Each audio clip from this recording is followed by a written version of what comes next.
Okay, so this is how we connected the TOPENS TRF.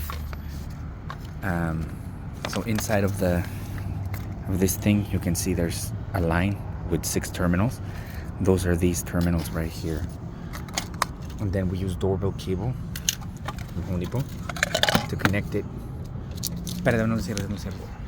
This is an Eagle 1 gate opener.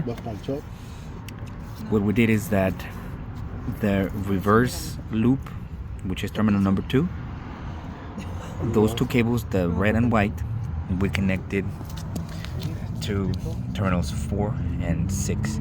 It doesn't matter which one's which because there's no polarity here, but this each gate opener might be this one different. We called the manufacturer, they said this one's a normally open, so you connect one cable to 4 and then the other cable to the common. If your gate opener was normally closed, then you would put number 5, which is normally closed, and the common. Then espérame, chavalito. So that basically is just for the signal, but then you need to give it power. That's why we have 2 cables. One is the signal, one is the power.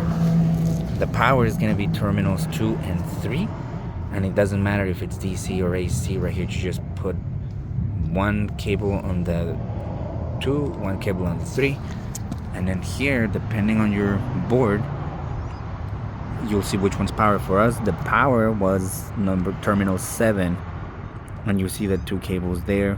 This is alternating current, so again, the polarity doesn't matter. And then those go there, and now this thing has power and it has signal, so it works.